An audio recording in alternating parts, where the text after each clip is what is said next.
You're listening to WASTOIDS. From cult horror and sci-fi to B-movie splatterfests, to underground music documentaries, concert films, public access shows, indie label showcases, and original programs, Night Flight Plus is the coolest place online for weird and riveting viewing. Right now, WASTOIDS listeners can get $10 off an annual membership. That means access to Night Flight's library for only $29.99 a year. Head to www.nightflightplus.com/promo code and enter WASTOIDS in all caps. That's WASTOIDS. Enter promo code WASTOIDS at nightflightplus.com/promo code and get back in the days.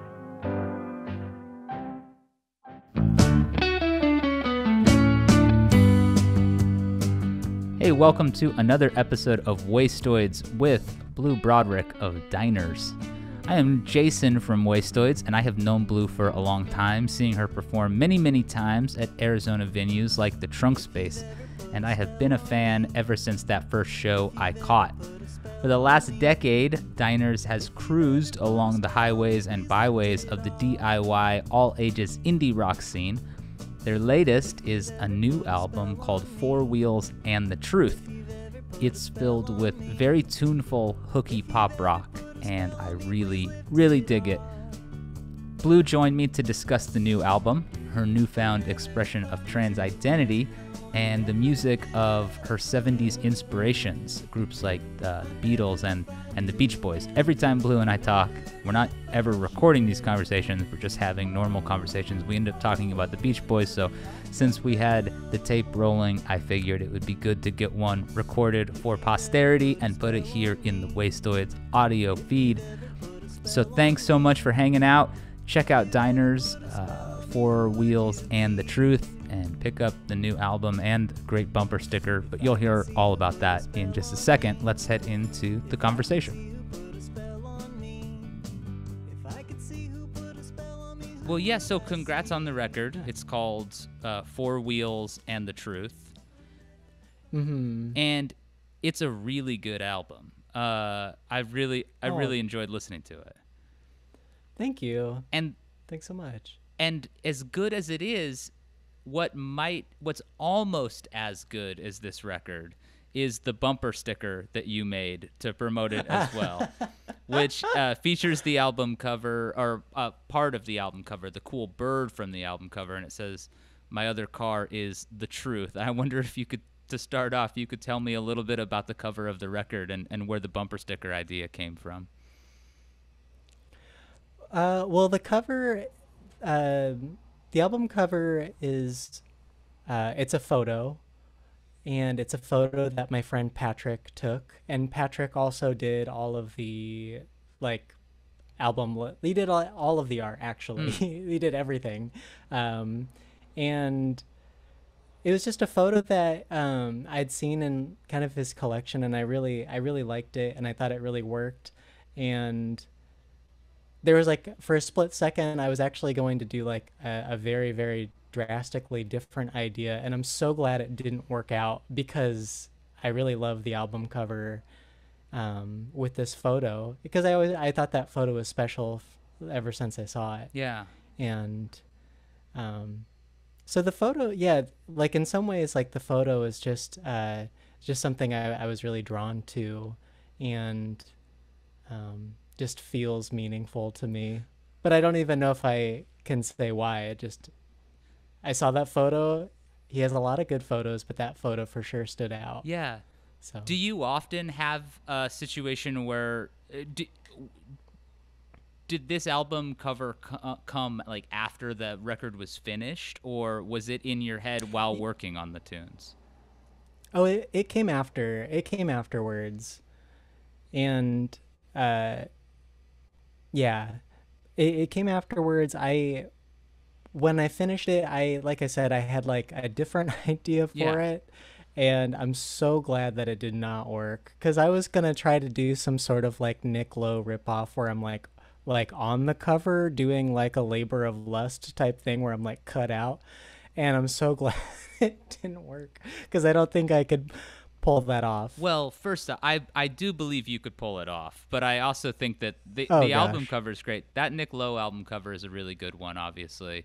Um, that's the one where he's like leaning on the typeface. Yeah, he's like right? leaning. Yeah. It's so cool. Yeah. Yeah, that's a great record cover. But as is yours, there's something about it. You know, when I first saw it, I didn't realize it was a photo. When I first saw it, I thought it was like an illustration because it has like almost like that new age kind of quality or something. I thought it was like some sort of visionary art or painting or something. Yeah. That's what I've gotten that a lot, and I remember when I saw it like for the first time because I'd seen the photo, but then when he cropped it in order to put it into a square, it was such a different looking photo that it did look like so much more like it just looked like it even had a different texture to it. Yeah. Because it's like a very small part of a much larger photo, and he had to go to like a commercial scanner to get it like properly scanned. That's cool. So that's really cool. Yeah. How about the phrase "My other car is the truth"? I mean, did you come up with that? I did come up with that, and yeah, just being silly. Not much there. Just trying. I thought it would be appropriate to do a bumper sticker because, four wheels. It's like it made sense. It's like, oh yeah, so it's already like a car vehicle reference, so it did make sense to me to do a bumper sticker. But yeah, the phrase I came up with a bunch of other ones. Yeah. I mean, and I'm glad those didn't work out either. The right idea. The other one, yeah, the right idea makes it through. What were some of the other ones?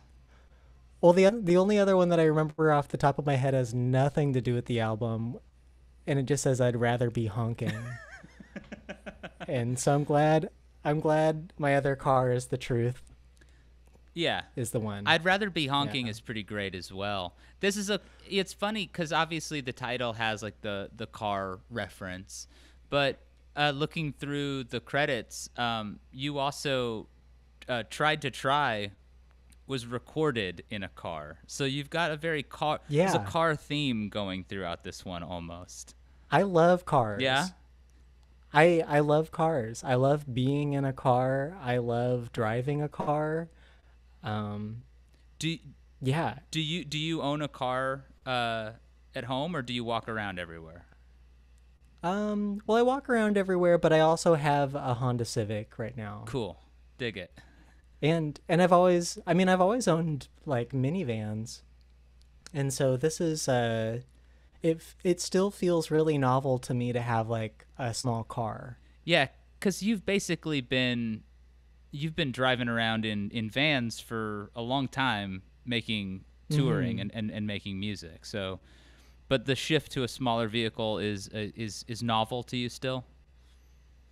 Well, I think it's just funny to me, like it's like, wow, I'm just so low to the ground. I mean, not that like a minivan is like a huge vehicle, but sure. It is just so like it just zips around this little 2006 Honda Civic. Oh, that's awesome. You also, speaking of sort of most of this record, which we should let listeners know, most of this record was recorded in a proper studio, or some of it at home, right? You recorded some of the overdubs probably in the space you're in right now? Yeah, just in my bedroom right now, where I'm at right now. Yeah, the all of the stuff that would be much harder to record, like drums and a lot of the electric guitars, were done at the studio. Also, the bass, most of the bass was done at the studio as well. There was a really nice kind of like Hofner type bass. It wasn't a Hofner, but it was like it was the classic McCartney looking bass. Yeah. And it sounded great, and that was great to like record in a proper studio and hear it on the big speakers. So. For sure. But then in terms of other non-traditional recording spaces, you recorded one of the tunes Out the Door. Was it the Sutro Bath Caves? Yeah. In San Francisco? Yeah. my friend Maddie came up to help me record because I wanted somebody that I could turn to and ask for help, basically. And Maddie has great taste, and so Maddie drove up from San Diego, and then the day before going into the studio, we just decided to go to the Sutro Bath Caves just to check it out. And then kind of while we were there, or maybe even like on the way there, we had the idea to record inside of it. Were both of those, the car and the cave recordings? Were you able to use just a phone, or did you have a microphone, or did you have some sort of mobile rig with you? How did it work? In the cave, Maddie had some sort of microphone that clipped on to their phone.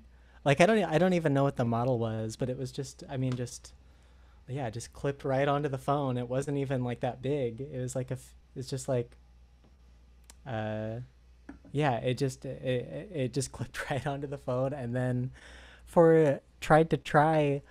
I just set up my laptop and my microphones inside the car. Yeah. Yeah. And I mean, really just used this microphone that I'm talking into right now, the RE20. So. Well, it sounds great, and I don't know. Anytime there's like cool locations like that, I find myself really interested. Like, I wonder what the reasoning was. But yeah, if you just get struck by inspiration, was there pretty good reverb in the caves? Was that part of it? Yeah. And of course, it's like one of those things where it's like if we wanted to go all out, we would have set up like multiple microphones throughout the cave. But it was like it was still pre-vaccine 2020 time. And so we were like kind of waiting for people to like shuffle out, and we just tried to record it as fast as we could.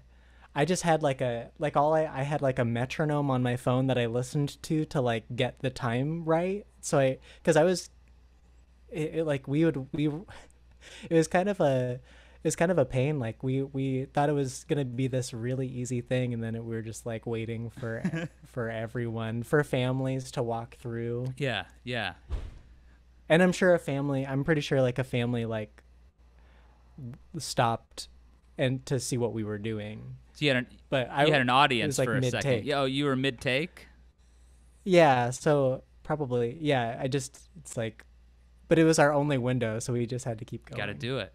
So, Well, yeah. there's so many moments I like on the record, and so many songs that hit me. But I really kept thinking about that solo, the guitar solo in Half Glass, and I wanted to ask you a little bit about that. Is that Christian playing that? That's Christian. That's my cousin Christian. Yeah. I love that guitar solo. I didn't write it. I gave him very little instruction, if any. Yeah. You just let him rip.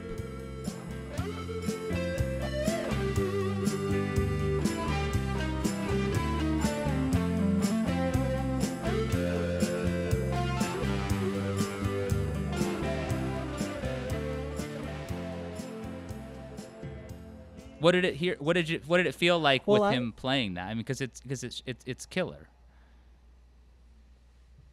Well, it was funny because I tried to think of a guitar solo, and I guess I have a project on my hard drive of all the attempts of a solo that I thought would sound good, but they all just were so boring to me. It was like the last thing I had to do for the record, I think, and so I was just like kind of running out of like, it's like I don't know what to do. Like it all just sounds like the same guitar lick over and over and over again.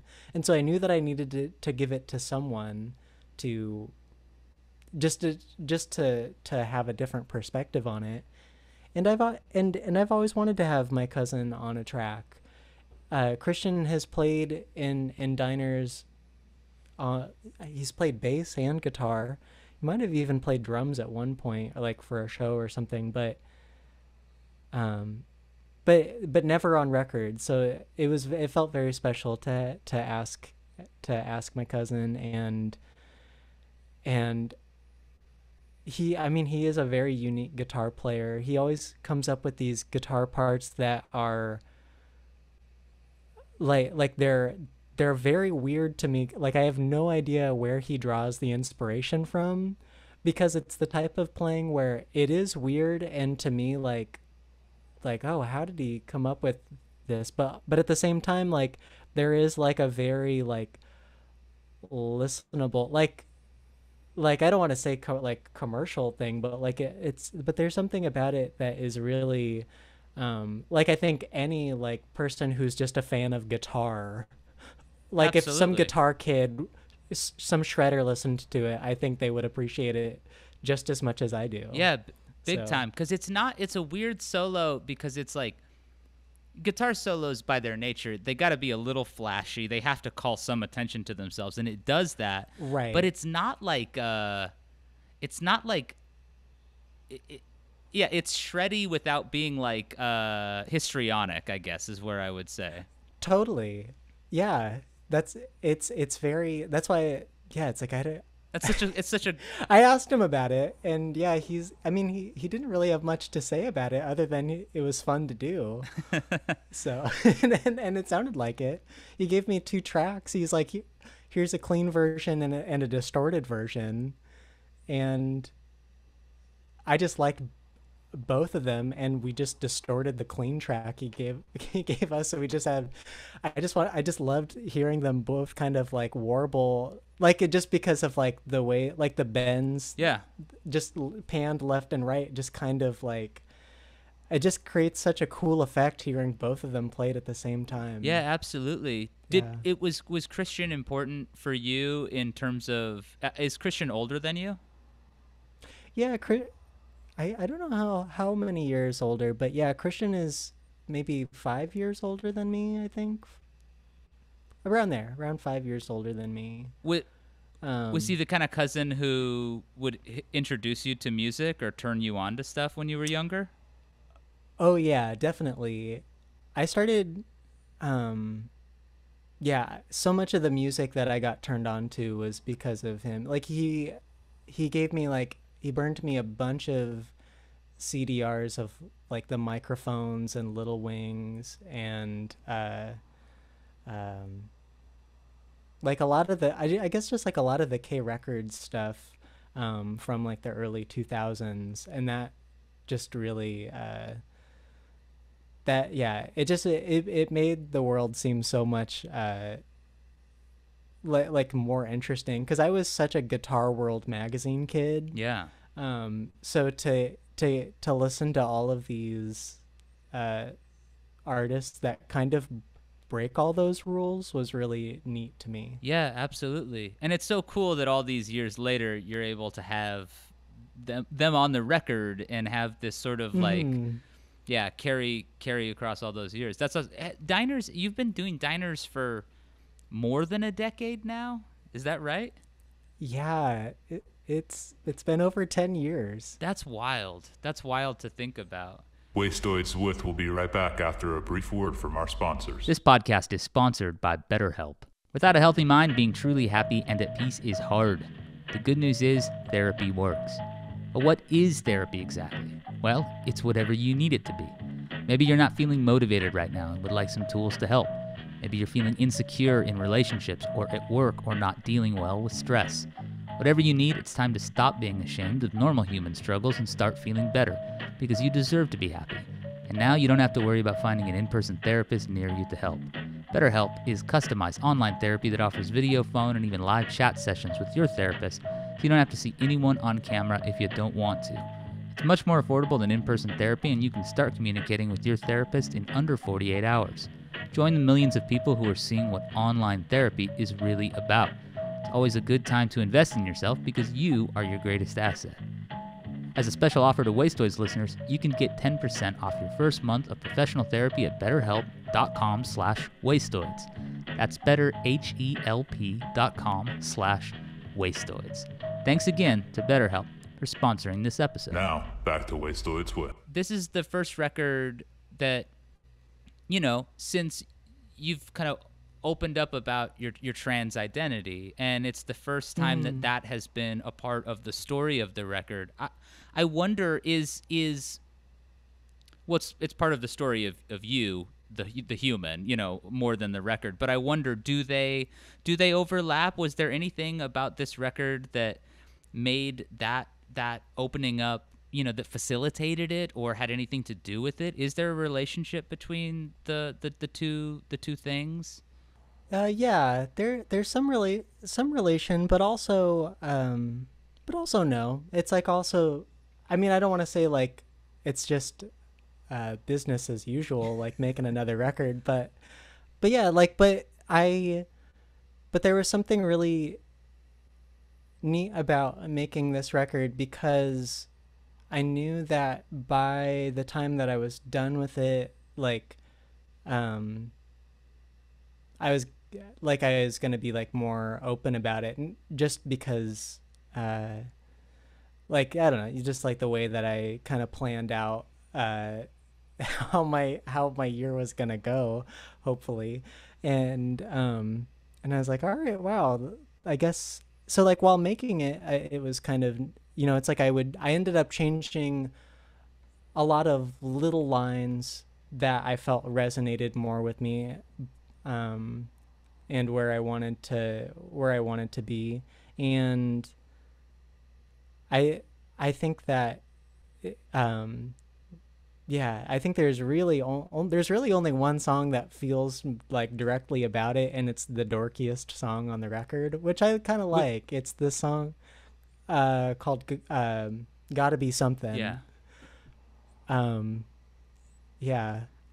I really, really like that song. That's incredible. So, I mean, as somebody who's known you for a long time and over the course of that 10 years, I mean, I'm very happy for you, and I wanted to say that first and foremost. And I know that, there's no getting around it. Like, that's a big thing to open up with strangers about. And as somebody who's spent so much of your life, your music has always been very open and very earnest and vulnerable in a way that, is super admirable and something that I've always connected to it. But I think about the difference between sharing emotionally vulnerable songs and sharing something so integral to your selfhood as your identity like that, and I think so. Anyway, I'm very happy for you overall, and I just wanted to say that. Oh, thanks. Because it's a pretty mellow record, I would say, overall, but not like lacking in like energy, but very like very warm, very 70s, and I love all the tones on it, and I love that you're sort of evoking Nilsson a little bit outside of the K Records stuff, which you got into very young. Was that sort of 70s thing something that was interesting to you when you were starting Diners, or is it something you've increasingly got more into, or was that what you listened to when you were a kid? Where does the sort of 70s Nilsson, Beatles, Beach Boys access come into the picture for you? Well, right after I graduated high school, like I just got so into Beach Boys and Beatles, and so like I was in high school, I was too cool to listen to them, because I knew who the Microphones were in my head, and of course I was like, yeah, thought I was very cool listening to all these K record bands, and then but yeah, I kind of got really, really, really into Beach Boys as I was starting Diners, and yeah, I mean, yeah, and in some ways it's like, oh, but like I also remember being like a kid and like running around singing like "Wouldn't It Be Nice?" So it's like I've always liked the Beach Boys and Beatles, but I think that I don't think it just kind of felt like it was like those songs have been around since like way before I was born, and they were just like, it was just like culture, like it's just like, oh yeah. yeah. Well, they're not even songs until you notice that they're songs. Yeah, they're just in the air. I definitely feel like there is a fair amount of Paul McCartney and Emmett Rhodes in the mix with your songwriting, but I was very curious to talk a little bit more about the Beach Boys because they're one of my favorite things to talk about. So I was going to ask right now, if you had to pick what your favorite Beach Boys album is, which one would it be at this moment? Right now, I would say it's a tie between Surf's Up and Carl and the Passions, So Tough. I was listening to Carl and the Passions last night, and that record, if like the Beach Boys broke up and one of them put out that album, Yeah. or it's like if it just was like if that was like just released as like a new band, which is confusing. It's just the whole, I've read why it's titled Carl and the Passions So Tough. Like, I don't, like, there's not much information other than it's just like, oh, that's what Carl's band was before the Beach Boys. But it's like, but why is it the name On the record of the album? Yeah, like, yeah. It's so funny. But like, I was thinking, like, if that was released on its own, like as a post Beach Boys project, that would be looked at as like such an incredible record, and instead I think it does. I mean, obviously has like a cult following, but like I just think it would be revered so much more. I couldn't agree more with you. In fact, my copy of Pet Sounds has Carl and the Passions with it. It's like it was a double package, right? And I don't know exactly what it was, but I think it was that Carl and the Passions just was selling very poorly, and they were like, well, what if we just put this album that sold very well also with it? So if you're going to buy that, you'll also get Carl and the Passions. I don't know if that's exactly how it worked, but I remember when I bought the copy literally being confused about, like, because I turned the record over and I'm like, oh, so there's also a record by this band Carl and the Passions, and I'm like, oh, wait, no, this is the Beach Boys somehow. But when I finally got over my confusion and just put the record on, that one, as the kids say, it goes. It's such a good record. It is great. It's got, like, even just the way it's mixed, like the songs that I don't even care that much about, the way it's mixed is still cool to me. You Need a Mess of Help to Stand Alone is like such a good song. Yeah. And it's absolutely just them doing the band, but it totally works. I love that one so much.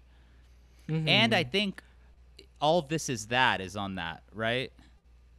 Which is an unbelievable track. Yeah. I think that's in my top 5.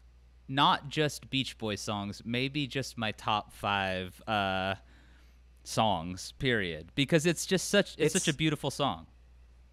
Yeah, it's really beautiful. And I always kind of point to that, like when, it's like when the rest of the band gets kind of dismissed, it's like, oh, but that track, that doesn't have Brian at all on it. That's exactly. That's an Al Jardine led joint, I think, if I remember right. But that's such a good song, and it's also very rare for pop songs to like embody spiritual concepts in like a very meaningful way.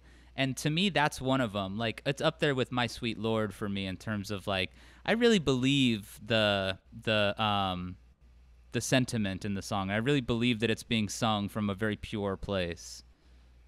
And I think they really meant it, like as I mean, they're just such a fascinating band. They're like an endlessly like entertaining band for fans, because just everything, it just keeps going and going, like the way that just every member, but also like every member just kind of has their own like their own deal. But like with that song, it's like, oh yeah, this is Mike Love, who is kind of an evil person, like being like truly wanting to like spread good into the world.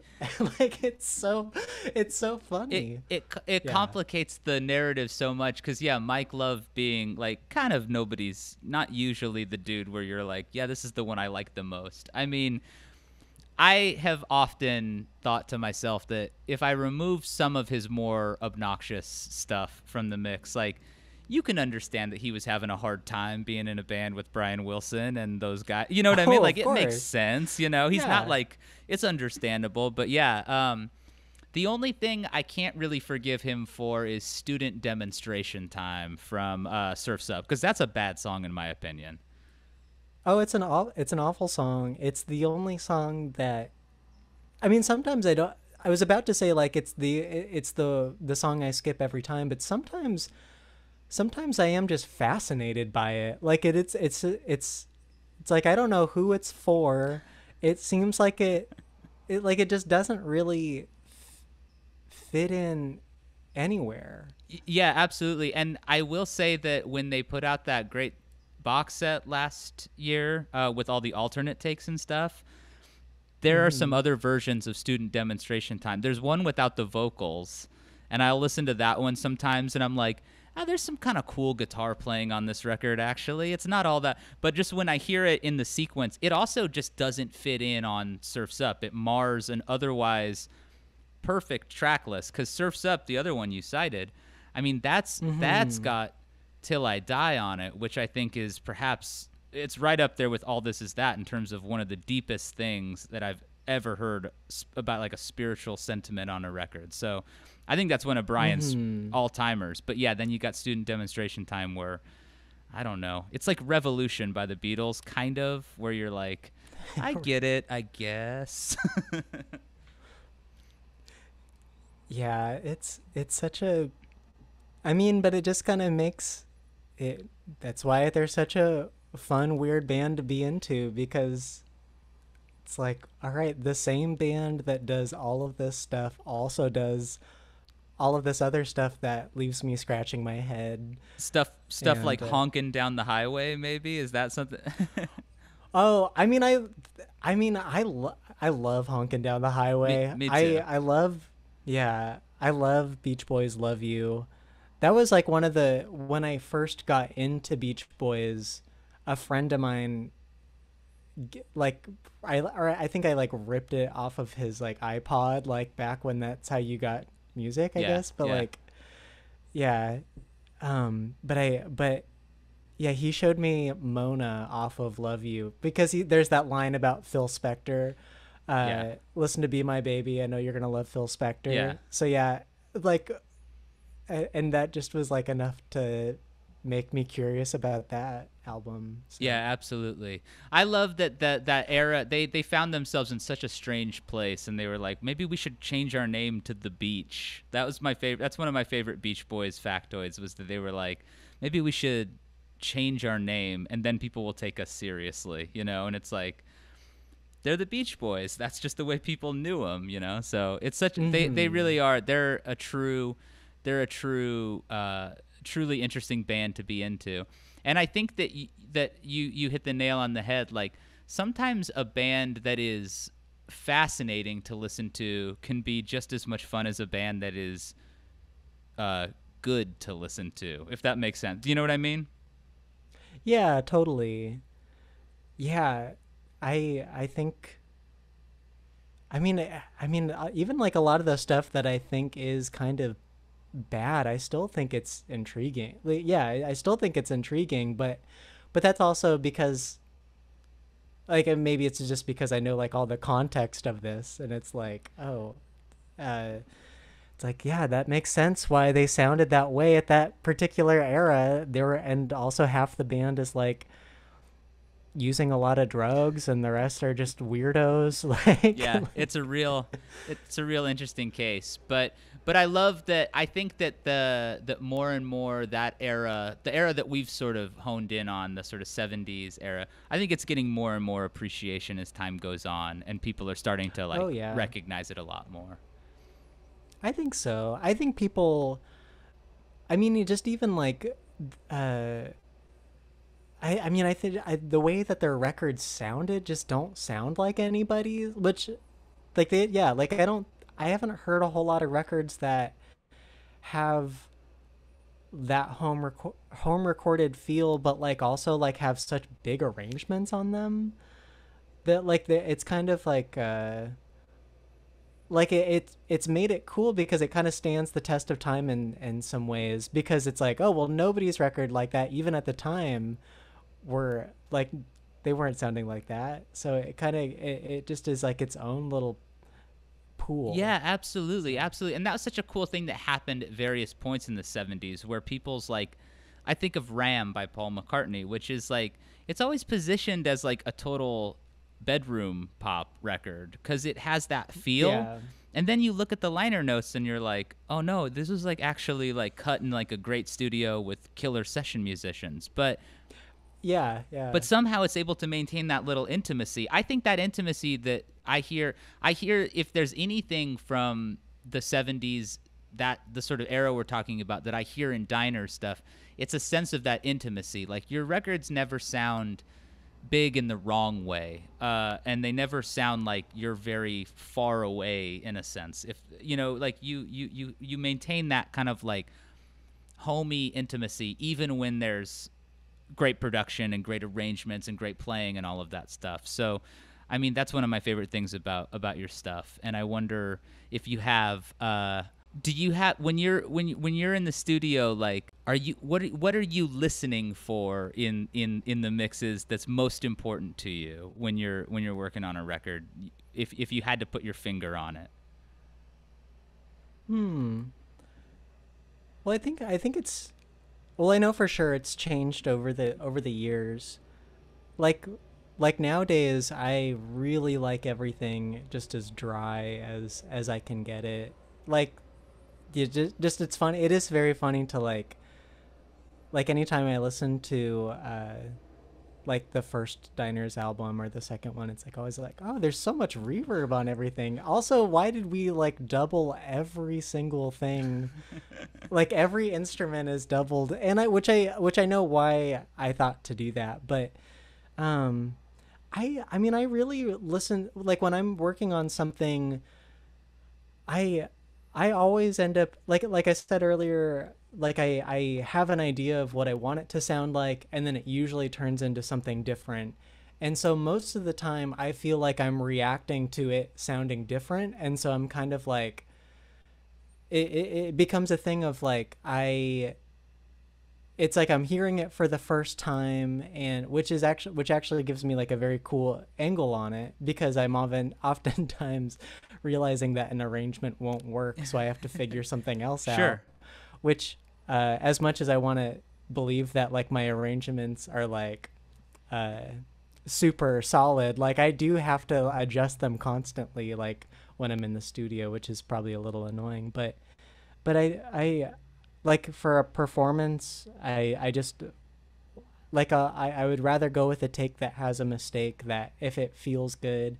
And in a mix, I just like if I'm listening to something that's almost done, I just want to make sure that I can listen to it without even really noticing much. Like I kind of just want to be able, I call it just like listening like with a lazy ear, just like I almost just want to look at something else or like be on my phone while I'm listening to a mix, and if something catches my ear, that's either a good thing or a bad thing. Like, and I have to You have to figure out adjust. which. Yeah. Well, that's fascinating, and yeah, like I said, it all worked out. This record is so much fun to listen to, and it's a really beautiful piece of work. And I appreciate you taking the Thank time to you. hang out with me and talk about it. Where can people find you online? I guess just the usual social places, at Diners Music. And as far as streaming, it's it's everywhere music can be streamed. I like Bandcamp. I'm on Bandcamp, but of course it's like on Spotify and Apple. Yeah. as well. You're a great follow on TikTok. I'm gonna cite it specifically. Oh wow. I'm one of those people who's afraid to post very much on TikTok. You're a very good TikToker, so. Wow. I never thought I'd see the day to be told that I'm a good TikToker. You are though. I think my approach is just play. Like I'm just considering it's just literally like I just want to play on my phone, and so that's what I'm gonna do. I'm not. I try not to think about it too much or like use it as like a promotional tool. I just want to play on my phone. Yeah, I think that's a good approach. And I think that sense of that playfulness actually extends across a lot of your work, and it's a hallmark of it. So that rules. Well, thanks so much for talking, Blue. It's the best. Yeah, thank you so much for having me. If I'm gonna be right where my head is, if I'm gonna be right where my head is now, what's the point of looking round in the middle of a... You're listening to Wastoids. This week's episode features original music by Sam Means and a few selections from Diners, Four Wheels, and The Truth, available wherever you listen to good music. Do you have any Beach Boy opinions you want to share? Are you passionate about Carl? All you have to do is give us a call, 1-877-WASTOIDS, and get in touch. That's our hotline. We record everything that is left as a message for us over there. So you call, leave us one, and you'll hear it on a future episode. I'm in New York. I'm freaking out, baby. I really need Wastoids.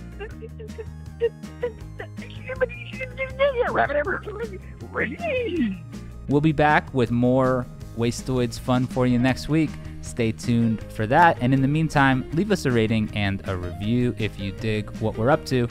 Wastoids, music and art and pop culture from Hello Merch. Give us a follow at wastoids.com.